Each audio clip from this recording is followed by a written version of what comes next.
اعتماد کم ہوتا جا رہا ہے.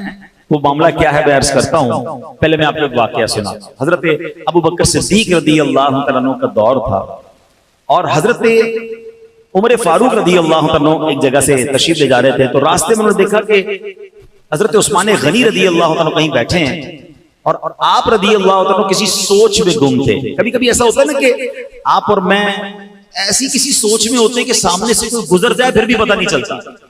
بعض اوقات بندہ ہاتھ ہلاتا ہے, بھائی کدھر ہو, میری طرف تو دیکھو. اچھا ہم کسی کو دیکھ رہے تو سمجھ رہے مجھے دیکھ رہا ہے, مگر ہم اسے نہیں دیکھ رہے ہوتے, ذہن کہیں اور ہوتا ہے. بندہ جب کسی گہری سوچ میں ہوتا ہے تو سامنے کیا ہو رہا ہے اس پر توجہ نہیں ہوتی. ٹھیک ہے, حضرت عثمان غنی رضی اللہ عنہ اسی کیفیت میں تھے.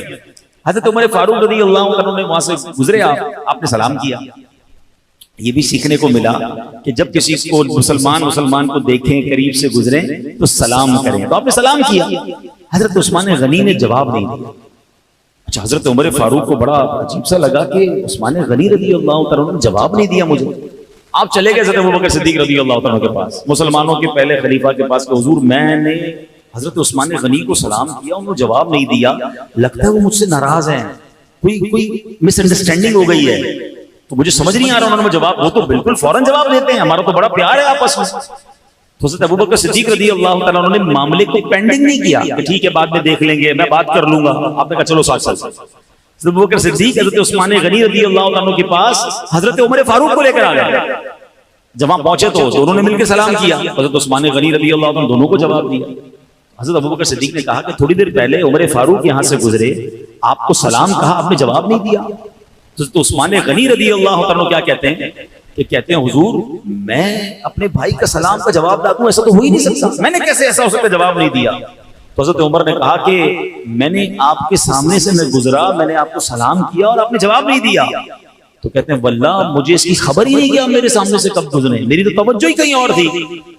تو سبحان اللہ, حضرت ابوبکر صدیق کہتے ہیں یہ تو بتاؤ کہ سوچ میں تھے, اگر واقعی کسی ایسی گہری سوچ میں تھے کہ عمر فاروق کا گزرنا بھی تمہیں نہ سمجھ آیا, ہمیں تو بتائیے آپ کیا سوچ رہے تھے.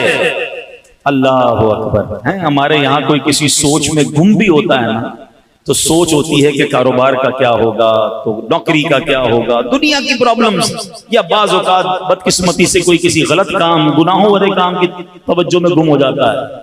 مگر جب کوئی عاشق رسول ہوتا ہے اس کی یادوں میں بھی نبی پاک علیہ الصلوۃ والسلام ہی بستے ہیں, اس کی یادیں بھی ہوتی ہیں تو آخرت کی ہوتی ہیں, اس کی یادیں بھی ہوتی ہیں تو جناب کسی نیکی کے کام کے کرنے کی عادت ہوتی ہے. ویسے کبھی سوچے اس بات پر کہ مجھے اور آپ کو کبھی ایسا خیال آیا اور اس خیال میں ہم اتنے گم ہو گئے ہوں کہ میرا مرنے کے بعد کیا ہوگا.